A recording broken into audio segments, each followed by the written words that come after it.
સૌરાષ્ટ્રના અનેક જિલ્લાઓ અને તાલુકાઓમાં હાલમાં આવેલા અનરાધાર વરસાદે તારાજી સર્જી છે, ત્યારે ત્યાંના લોકોને સહાય થવા સુરતના વેડ રોડ ખાતે આવેલ ગુરુકુલ દ્વારા કીટ મોકલાઈ હતી.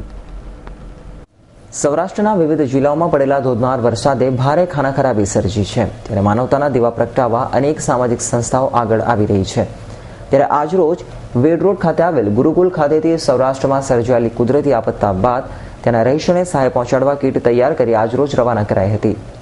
ગુરુકુલના બાળકોએ અમરેલી અને બગસરા વિસ્તારમાં જે કુદરતી પ્રકોપ થયો છે, અતિ હોનારત થયેલી છે, પાણીમાં ઘણા બધા ગામડાઓ ડૂબી ગયા છે, ખૂબ નુકસાન થયું છે, તો એને લાભાર્થે અને એ પરિવારને અનાજ છે, કરિયાણું છે અને આર્થિક સહયોગ પૂરો થાય એ માટે બાળકોએ સ્વયંભૂ રીતે જ આવો સંકલ્પ કર્યો છે કે અમારે પણ એ વિસ્તારમાં, કાઠિયાવાડી વિસ્તારમાં, અમરેલી બગસરા વિસ્તારમાં અમારે પણ અમારી રીતે કંઈક અર્પણ કરવું છે.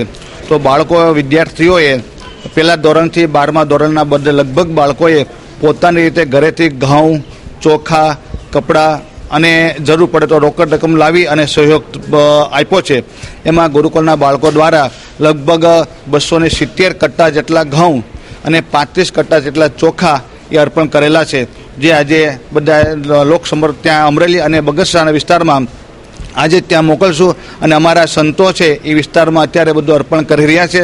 તેમાં સાથે આ બધું ગુરુકુળના બાળકો તરફથી અમે અર્પણ કરીએ છીએ. ત્યારે સુરતમાં જુદી જુદી સંસ્થાઓ અને સામાજિક સંસ્થાઓ દ્વારા સૌરાષ્ટ્રમાં કુદરતી અતિવૃષ્ટિના શિકાર બનેલા અસરગ્રસ્તો માટે સહાયનો ધોધ વરસાવાઈ રહ્યો છે, જેમાં સુરતના વેડ રોડનો ગુરુકુલ પણ સૌરાષ્ટ્રના અસરગ્રસ્તોની વહારે આવ્યો છે.